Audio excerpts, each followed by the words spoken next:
First of all, these old houses can be drawn.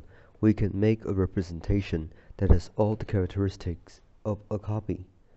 An objective drawing of this kind, independent of all daydreaming, is a forceful, reliable document that leaves its mark on a biography. But let this exteriorist representation manifest an art of drawing, or a talent for representation, and it becomes insistent, inviting. Merely to judge it as a good, well-executed likeness leads to a complicated contemplation and daydreaming. Daydreams return to inhabit an exact drawing, and no dreamer ever remained indifferent for long to a picture of a house. Long before the time when I began to read poetry every day, I had often said to myself that I should like to live in a house such as one sees in old print. I was most attracted by the bold outlines of the houses in woodcuts, which it seemed to me demanded simplicity. Through them, my daydreams inhabited the essential house. These naive daydreams, which I thought were my own, were a source of astonishment to me when I found traces of them in my reading. In 1913, André Lafon had written, "Window, I dream of a house, a low house with high windows, 3 worn steps, smooth and green. A poor secret house, as in an old print, that only lives in me, where sometimes I return to sit down and forget the grey day and the rain." André Lafon wrote many other poems under the sign of the poor house. In his literary prints, the house welcomes the reader like a host. A bit more, and he would be ready to seize the chisel and engrave his own reading. Certain types of print, and by specifying types of houses, Annie Duthiel wrote, "I am in a house in a Japanese print. The sun is everywhere, for everything is transparent. There exist sunny houses in which at all seasons it is summer, houses that are all windows. And isn't the poet who wrote the following also an inhabitant of prints? Who has not deep in his heart a dark castle of Elsinore? In the manner of men of the past, we built within ourselves, stone on stone, a vast haunted castle." And so I am cheered by the pictures I find in my reading. I go to live in the literary prints poets offer me. The most simple the engraved house, the more it fires my imagination as an inhabitant. It does not remain a mere representation. Its lines have force, and as a shelter it is fortifying. It has to be lived in simply with all the security that simplicity gives. The print house awakened a feeling for the heart in me, and through it I re-experienced the penetrating gaze of the little window. But see how what has happened when I speak the image sincerely. I suddenly feel a need to underline, and what is underlining but engraving while we write? Sometimes the house grows and spreads so that in order to live in it, greater elasticity of daydreaming, a daydream that is less clearly outlined, are needed. "My house," writes George, "is diaphanous, but it is not of glass. It is more of the nature of vapor. Its walls contract and expand as I desire. At times I draw them close about me like protective armor, but at others I let the walls of my house blossom out in their own space, which is infinitely extensible." His house breathes. First it is a coat of armor, then it extends an infinitum, which amounts to saying that we live in it alternate security and adventure. It is both cell and world. Here geometry is transcended. To give unreality to an image attached to a strong reality is in the spirit of poetry. These lines by Rene Cazella speak to us this expansion. If we can inhabit this image. The following was written in the heart of Provence, a country of sharp contours. The undiscoverable house where the lava flower blows, where storms and exhausting bliss are born. When will my search for it cease? Symmetry abolished to serve as fodder for the winds. I should like my house to be similar to that of the ocean wind, all quivering with gulls. Thus an immense cosmic house is the potential of every dream of houses. Winds radiate from its center and gulls fly from its window. A house that is as dynamic as this allows the poet to inhabit the universe, or, to put it differently, the universe comes to inhabit his house. Occasionally, in a moment of repose, the poet returns to the center of his abode. Everything breathes again. The tablecloth is white. This bit of whiteness, this tablecloth, suffices to anchor the house to its center.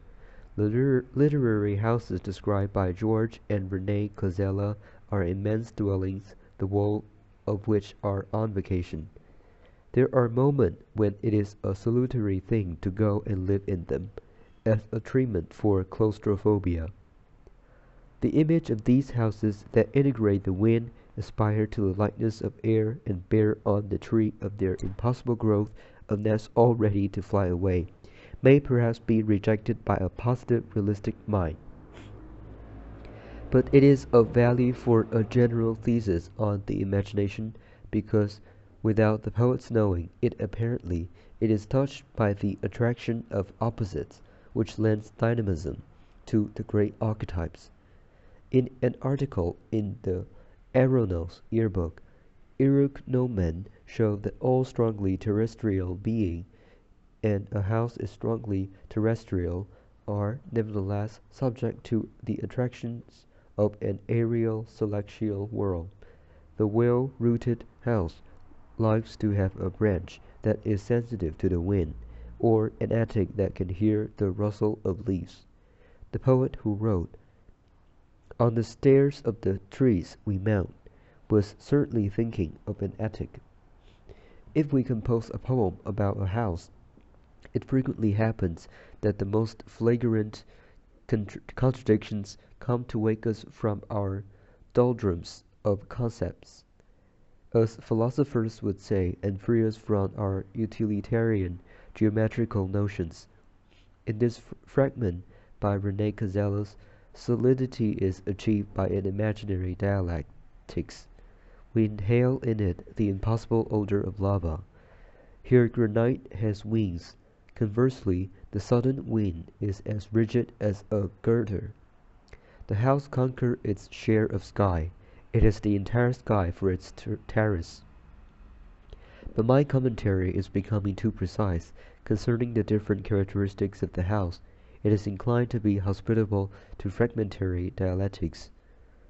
If I were to pursue it, I should destroy the unity of the archetype. However, this is always the case. It is better to leave the ambivalence of the archetype wrapped in their dominant quality. This is why a poet will always be more suggestive than a philosopher. It is precisely his right to be suggestive, pursuing the dynamism that belongs to suggestion. Then the reader can go further, even too far. In reading and rereading of Rene Cazellas' poem, once we have accepted the burst of the image, we know that we can reside not only in the topmost heights of the house, but in the super height. There are many images with which I like to make super height experiments. The image of the house in the solid representation is folded lengthwise. When the poet unfolds it and spreads it out, it presents a very pure phenomenological aspect. Consciousness becomes uplifted in contact with an image that ordinarily is in repose. The image is no longer descriptive, but resolutely inspirational. It is a strange situation. The space we love is unwillingly to remain permanently enclosed. It deploys and appears to move elsewhere without difficulty, into other times, and on different plane of dream and memory. Is there a reader who would fail to take advantage of the ubiquity of a poem like this one? A house that stands in my heart, my cathedral of silence, every morning recaptured in dreams. Every evening abandoned a house covered with dawn, open to the winds of my youth. This house, as I see it, is a sort of airy structure that moves about on the breath of time. It really is open to the wind of another time. It seems as though it could greet us every day of our lives in order to give us confidence in life. In my daydreaming, I associate these lines by Jean Laroche with the passage in which René Char dreams in a room that grew buoyant and little by little expanded into the vast stretches of travel. If the Creator listened to poet, he would create a flying turtle that would carry off into the blue the great safeguards of earth. If further proof of these weightless houses were needed, there is a poem by Louis Guillaume entitled Wind House, in which the poet dreams as follows: Long did I build you, O house, with each memory I carried stones from the bank to your topmost wall, and I saw your roof metalled by time, changing as the sea, dancing against the background of clouds, with which it mingled its smoke. Wind house, abode that a breath effaced. Some may wonder at this accumulation of examples. For the realist the matter is settled. None of that holds water. It is nothing but vain, inconsistent poetry, poetry that has lost all touch with reality. For the positive man, everything that is unreal is alike. The forms being submerged capable of possessing individuality are real ones. But a dreamer of houses sees them everywhere, and anything can act as a gem to set them dreaming about them. Jean has written elsewhere, "This pony is an empty house in which each of us recaptures night. The pony encloses a sleeping insect in its red light. Every chalice is a dwelling place, poignant and poppies silent gardens of paradise," writes Jean in a line that encloses infinity. When we have dreamed as intensely as this in the hollow of a flower, the way we recall our lives in the house that is lost and gone, dissolved in the waters of the past, is no ordinary way. It is impossible to read the 4 lines that follow without entering into a dream that is endless. The room is dying honey and laden, when drawers open in morning. The house blends with death in a mirror whose lustre is dimming.